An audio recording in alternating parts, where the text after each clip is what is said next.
İdman müəllimi Şəhid Rıza Huryar 1980-ci ilin may ayı idi. Şəhidlər liseyində idman müəllimi çalışırdım. Yaxınlıqda Əbu Reyhan liseyi vardı. İbrahim də orada idman müəllimi idi. Bir gün onu görməyə getdim. Çox söhbətləşdik. Onun düşüncəsinə və əxlaqına vuruldum. Axırda mənə dedi: "Təkbətək voleybol oynayaq." Məni gülmək tutdu. Mən voleybol üzrə milli komandada beynəlxalq yarışlara çıxmışdım. O isə mənimlə təkbətək oynamaq istəyirdi. Dedim ki, oynayaq. Ürəyimdə fikirləşdim ki, zəif oynayaram, pərt olmasın. İlk servisi atdı. O qədər möhkəm idi ki, tuta bilmədim. İkincisi, üçüncüsü, rəngim qaçmışdı. Şagirdlərin önündə pərt oldum. Qolunun qəribə zərbəsi vardı. Servislərini götürmək həqiqətən çətin idi. Hər tərəfdə uşaqlarla dolmuşdu. Mənə baxıb bu dəfə yavaş vurdu. Mən ilk xalı qazandım, sonra da növbəti xalları. O bilə-bilə topları yavaş vururdu ki, mən pərt olmayım. Hesab bərabərləşdi və mən məğlubiyyətdən qurtuldum. O, servis atmaq istəyəndə səs gəldi. Allahu Akbar.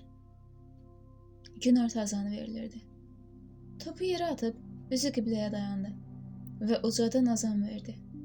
Səsi bütün məktəbə yayıldı.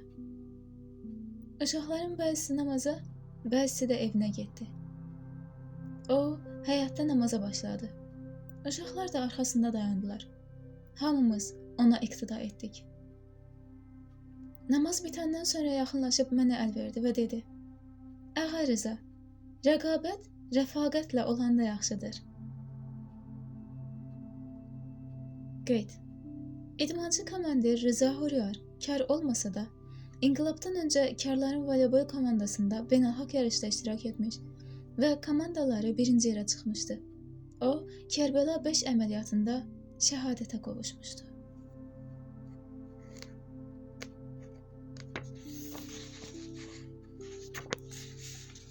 İlk vaxtı namaz. Şəhidin dostları. Namaz onun bütün fəaliyyətlərinin mərkəzində dururdu. Ən çətin şəraitdə də namazını ilk vaxta qıyılırdı. Daha çox məscidə gedib cəmaət namazında iştirak edir, digərlərini də buna dəvət edirdi. O, İmam Əlinin buyurduğu bu hədisin real nümunəsi idi. Məscidə gedib gələn adam bu faydaları götürər. Allah yolunda yoldaşlıq edən qardaş qazanar, elm öyrənər, Allahın rəhməti onu gözləyər, fəlakətdən qurtaran nəsihət eşidər, hidayətinə və günahdan uzaqlaşmasına səbəb olan söz dinləyər. İbrahim hətta inqilabdan öncə sübh namazlarını məsciddə cəm halda qılırdı. Onun rəftarı bizə Şəhid Rəcainin məşhur cümləsini xatırladırdı. Namaza işim var deməyin, işə deyin ki, namaz vaxtıdır. Buna ən yaxşı misal Zorxana meydançasında cəmaət namaz qılmasıdır. Namaz vaxtı olan kimi idmanı dayandırırdı və cəmaət namazı qılınırdı. Səfərdə və cəbhədə olanda da azan vaxtı yetişəndə azan deyirdi. Maşını saxlayıb hamını cəmaət namazına çağırırdı. İbrahimin uca səsi və gözəl azanı hamının diqqətini cəlb edirdi. O, Həzrət Peyğəmbərin bu nurlu kəlamının timsalı idi. Allah vəd edib ki, azançını və dəstəmaz alıb məsciddə namaz qılanı hesabsız cənnətə aparsın.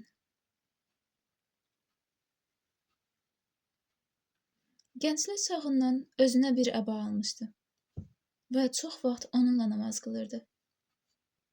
1980-ci il idi.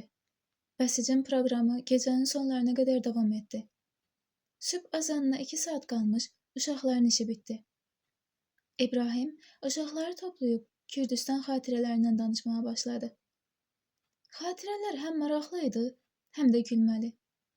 Beləliklə, uşaqları azana qədər oyaq saxladı. Onlar sübh namazını cəm halda qıldıqdan sonra evlərinə getdilər. Sonra Bəsicin rəhbərinə dedi: "Əgər bu uşaqlar o vaxt getsəydilər, namaza oyanmaları çətin olacaqdı. Siz Bəsicin işini ya tez bitirin, ya da uşaqları azına qədər saxlayın ki, namazları qəza olmasın. İbrahim gündüzlər çox zarafatçıl olurdu. O həm də çox sadə danışırdı. Adətən sübh namazından bir qədər öncə oyanıb gecə namazı qılırdı. O bu işi məxfi şəkildə görməyə çalışırdı. Son zamanlarda isə gecə ibadətləri çoxalmışdı. Bilirdi ki, hədislərdə əsl şiəliyin əlaməti gecə oyanıb namaz qılmaq kimi göstərilmişdir.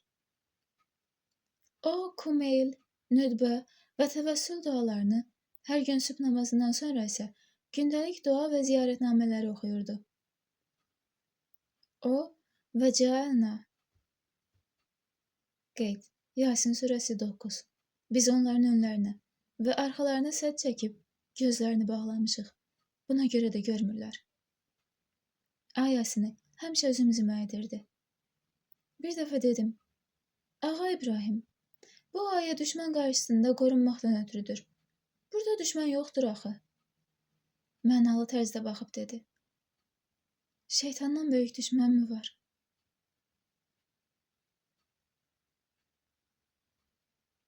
Bir dəfə yeniyetmələrdən və namaza əhəmiyyətli yanaşmaqdan söhbət düşdü.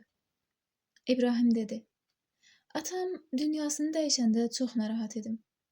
Birinci axşam qonaqlar gedəndən sonra Allahdan küsmüş kimi namaz qılmayıb yatdım. Məni yuxu tutan kimi yuxuda atamı gördüm. O qapını açıb hirslə birbaş otağa gəldi. Düz qarşımda dayanıb bir qədər üzümə baxdı. O anda diksinib yuxudan oyandım. Atamın baxışları mənə çox söz dedi.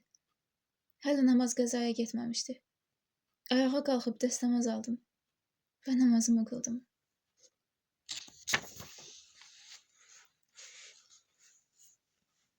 Onun çox əhəmiyyətli yanaşdığı məsələlərdən biri də cümə namazı idi. Hərçənd cümə namazı qaydasında düşəndə İbrahim ya Kürdistanda idi, ya da cəbhələrdə. Tehranda olanda isə həmişə cümə namazında iştirak edir və deyirdi. Bilirsiniz, cümə namazının nə qədər savabı və faydası var? İmam Sadiq əleyhissalam buyurur. Allah cümə namazı üçün atılan hər bir addıma görə cəhənnəm odunu haram edər.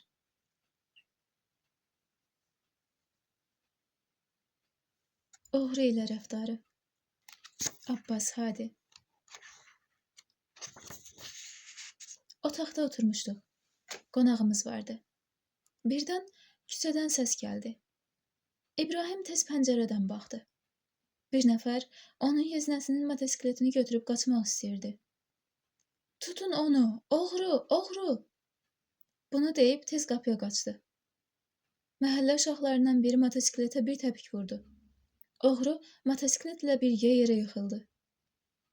Yerdəki bir dəmir parçası oğrunun əlini kəsib qanatdı. Oğrunu qorxu və həyəcan bürümüşdü, əli də ağrıyırdı. İbrahim motosikleti işə salıb dedi. Tez min!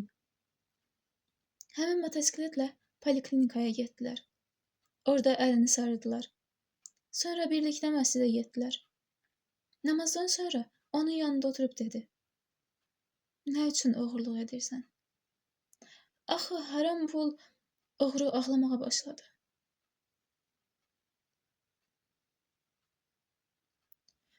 Bir qədər sonra dillənib dedi. Bunların hamısını bilirəm. Mən işsizəm. Ailəm var, rayondan gəlmişəm. Buna məcbur oldum. İbrahim bir qədər fikirləşəndən sonra namaz qılanlarının birinin yanına getdi və onunla nəsə danışdı. Gülər üzlə qayıdıb dedi. Allaha şükür, sənə yaxşı iş tapıldı. Sabahdan işə çıxırsan. Bu pulu al. Allahdan da istə sənə kömək etsin. Həmişə halal ruzə axtar. Haram mal həyatı yandırar. Halal pul az da olsa bərəkətli olar.